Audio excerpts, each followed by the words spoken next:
Buenas noches, compañeras y profesora. Mi nombre es Nancy Arias, pertenezco a la corporación Minuto de Dios, en el programa de licenciatura en educación infantil. La exposición a continuación hace parte de la asignatura de Desarrollo Social Contemporáneo. En el día de hoy, o en la noche de hoy, voy a hablar acerca de los hitos históricos del desarrollo o del modelo dominante. Cuando hablamos de hitos históricos del modelo dominante, nos referimos es cuando los inferiores estaban dominados por los superiores. O sea, tiene que ver con el desarrollo de los países, el desarrollo económico de los países desarrollados o países y los países subdesarrollados.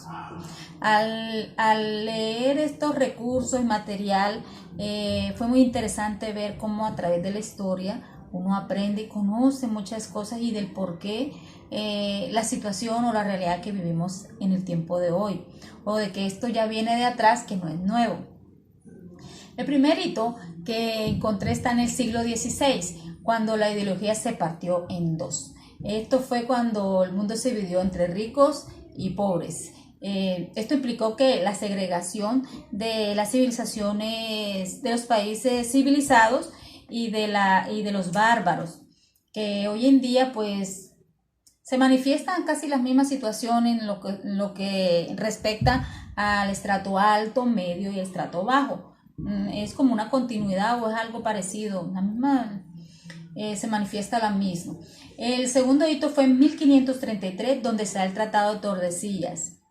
Este tratado firmado entre la monarquía española y Portugal. Este periodo también se llama como el periodo de la colonia, el periodo de la conquista, en donde los superiores llegan a las tierras nuevas y las denominan como periferias, en donde estas periferias, en donde estas periferias envían su materia prima, sus recursos a estos países desarrollados, y aquí estos países desarrollados la cambian, la modifican, la transforman, la reenvían nuevamente a estas periferias a un costo mayor, más elevado al de que las periferias cuando lo enviaron allá. Entonces, y lo peor es que tenían que comprarlo obligatoriamente. Esta situación pues también se vive en la actualidad aquí, y más que todo pues nosotros aquí en Colombia con el café y con las flores, cuando las mandamos a otros países, la mandamos muy seguramente a un precio muy cómodo y ellos allí lo transforman, la modifican, lo cambian, anexan, le cambian la presentación o sacan de ellos otros productos y llegan nuevamente aquí a unos costos súper elevados. Entonces ya sabemos de dónde viene pues esta situación. El tercer hito histórico fue en el siglo XIX, se creó el estereotipo de las razas inferiores o las menos dignas, las cuales se clasificaron entre negros, mestizos e indios. Estas requerían un blanqueamiento imponiendo nuevas culturas, nueva lengua, nuevas creencias, con el fin erróneo de mejorar la raza. En este hito, los negros, los indios y los mestizos eran considerados más que todo personas atrasadas. Estas situaciones de aquellos tiempos ahora todavía se viven. Los negritos, los indios, los mestizos y otras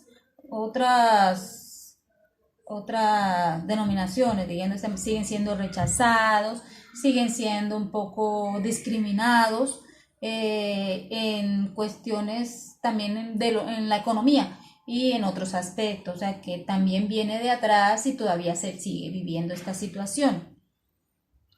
El cuarto hito fue luego de la Primera Guerra Mundial, en 1919. Surgió el Tratado de Versalles, elaborado entre las partes o celebrado entre las partes vencedoras. En este pacto se estipula la repartición de las colonias por todo el mundo. ¿Por el mundo? ¿Con qué? Con el fin de que estos territorios avanzaran al desarrollo, que llegaran al desarrollo, hasta que fueran capaces de gobernarse entre ellos mismos. Pero esto fue abolido porque no funcionó, dado a que se contribuyó fue primeramente a la explotación del recurso natural. Pues la idea o la misión era hacer o crear civilizaciones con los países atrasados, pero como dije, eso no funcionó por el mal uso que se le dio a los recursos, principalmente el recurso natural.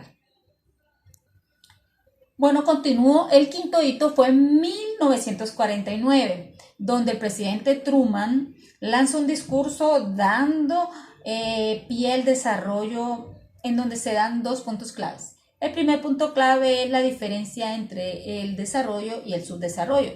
Y el segundo punto es donde él plantea la necesidad de implementar políticas de desarrollo para que los países menos atrasados o menos avanzados puedan alcanzar el estándar económico y la cultura occidental. Y es así como el desarrollo cobra relevancia.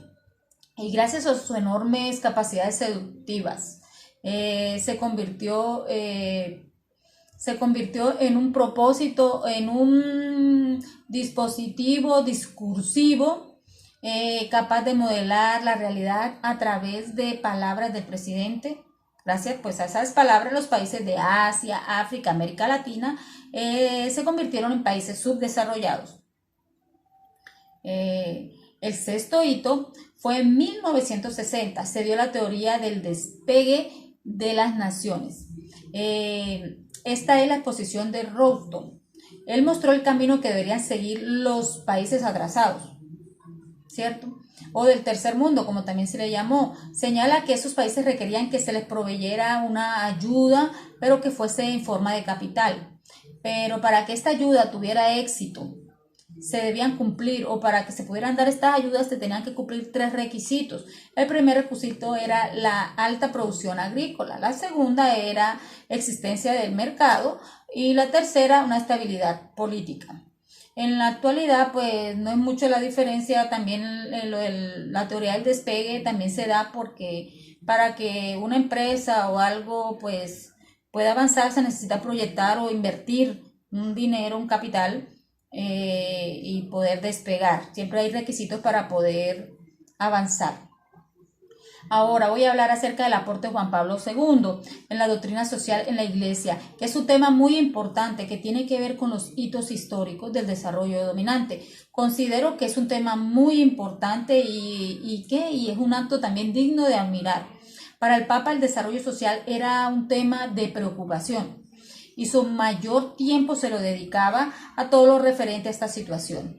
Un hecho importante que sucedió con la doctrina social de la Iglesia del Papa Juan Pablo II se dio en 1981, en donde dio a conocer la encíclica Labor de Excelsior, donde informaba la importancia del trabajo del hombre bajo sus reglas, pero principalmente hacía cumplir sus deberes y sus derechos como personas y trabajadores, que los inconvenientes existentes se presentaban, pues como se presentan en todos los trabajos, se podían resolver de una manera eficaz para así avanzar en la sociedad. La Iglesia también se sentía muy comprometida con la causa porque consideraba que el trabajo del hombre era visto o era como una misión, un servicio, una verificación de su fidelidad a Cristo. También menciona el conflicto del trabajo y del capital como un conflicto socioeconómico. El aporte del Papa en la encíclica Solicitud Socialis mencionó un tema con mucha similitud al desarrollo dominante en cuanto a lo que es el analfabetismo, la imposibilidad de instrucción para superar las diversas discriminaciones, como las diferentes formas de explotación en el orden económico, político, social y hasta religioso. La falta de vivienda, el desempleo, el subdesempleo, son fenómenos específicos del subdesarrollo y afectan a las naciones. Todo lo antes mencionado son situaciones que aún se presentan diariamente.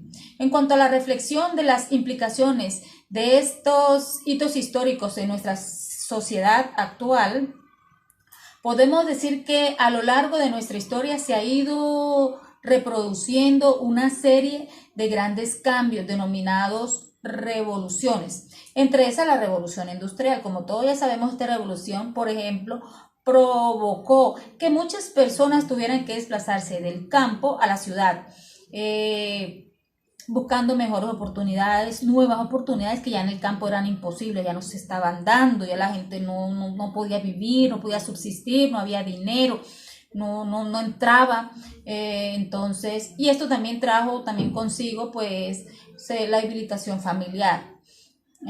Hay un video que me llama mucho la atención en los recursos que dieron, que fue el video de Samba, de esta historia muy animada de este niñito que se monta en una máquina del tiempo y regresa a aquellos tiempos y se encuentra con todas estas personas, con el presidente, con estas situaciones que acabo de mencionar, y se recrea tanto la historia que es divertido verlo y aprender.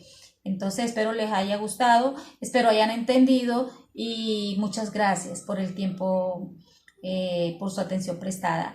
Dios les bendiga, que tengan muy buena noche.